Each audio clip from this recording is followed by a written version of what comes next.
सब्जियों, दालों और अशियाई ज़रूरिया की कीमतों पर नजर डाली जाए तो समझ में आता है कि मुल्क का सफेद पोस्ट डिफॉल्ट कर गया है और गरीब आटे की लाइनों में जान से जा रहा है। इस सब के बावजूद ये सवाल कि हालात कब बेहतर होंगे, इसका जवाब किसी के पास नहीं है।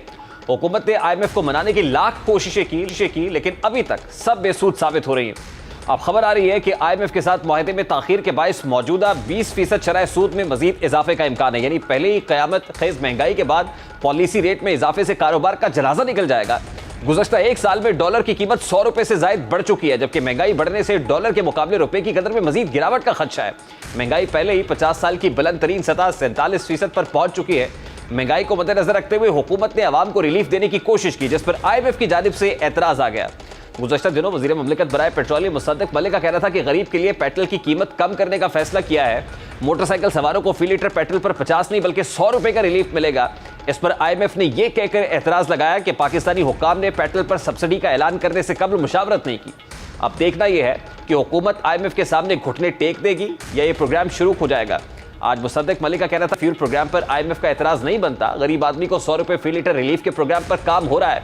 अब हुकूमत ने इसका जो फॉर्मूला दिया है, इसके मुताबिक बड़ी गाड़ी वाले को फ्यूल 100 रुपए फी लीटर ज्यादा, जबकि मोटरसाइकिल और छोटी गाड़ियों को 100 रुपए तक रिलीफ मिलेगा। आज मुसद्दिक़ मलिक इस हवाले से क्या कह रहे थे, जरा उसकी एक झलक आपके सामने रखते हैं। इस प्रोग्राम में कोई सब्सिडी नहीं है, सिफर सब्सिडी है। अमीर और गरीब के दरमियान का पेट्रोल की कीमत का फर्क 100 रुपए हो जाएगा। अब गरीब कैसे लेगा ये पेट्रोल? आपको एक वन टाइम पासवर्ड मिलेगा। आप अपना वन टाइम पासवर्ड और ID कार्ड नंबर लेकर जाएंगे पेट्रोल पंप पे।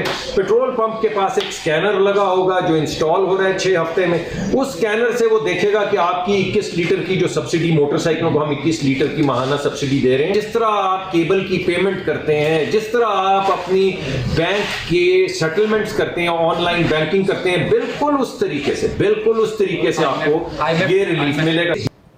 चूंकि हुकूमत ने अभी तक ये वाजे नहीं किया कि इसका तरीक़ाकार क्या होगा, अभी इसमें बहुत सारे सवालात हैं। सबसे पहला एतराज़ तो यही है कि ऑयल डीलर पहले महंगा ऑयल खरीदेगा, फिर वो अपने हिसाब से मोटरसाइकिल वालों को सस्ता ऑयल देगा, जो बज़ाहिर नामुमकिन नहीं तो मुश्किल ज़रूर है कि आप गरीब आवाम को एक माफिया के हवाले कर देंगे तो इसका फ़ायदा होने की बजाय नुकसान ज़्यादा होगा। इसी पेट्रोल सब्सिडी पर साबिक वज़ीर ख़ज़ाना मिफ्ता इस्माइल का कहना था कि पेट्रोल में मोटरसाइकिल वालों को सब्सिडी देने की बात हुई, लेकिन बाद में सुजुकी और रिक्शे वालों को भी सब्सिडी देने की बात हुई। मेरे ख्याल में यह फार्मूला कारामद नहीं होगा। ये किसी मुल्क को चलाने की सबसे बुरी हिकमत अमली है।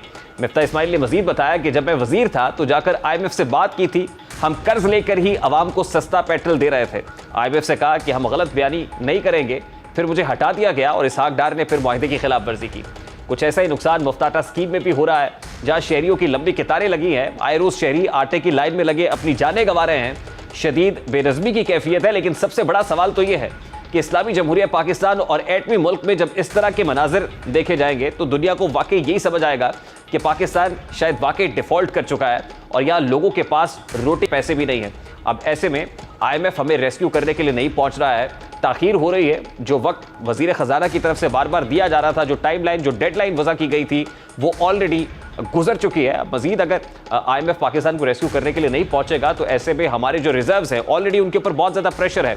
ऐसे में हमें 200 बेसिस पॉइंट्स का शरह सूद के अंदर इजाफा करने का कहा जा रहा है।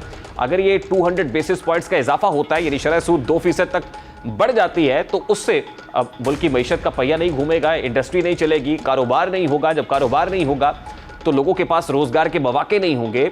अब यकीनन भूख और अफलास बढ़ेगा, अनएम्प्लॉयमेंट बढ़ेगी, महंगाई ज़्यादा होगी और लोगों का जीना दोभर हो जाएगा। आइंदा आने वाले दिनों में क्या पिक्चर दिखाई देती है, यकीनन ये एक बहुत बड़ा सवाल है। इस पर मज़ीद भी बात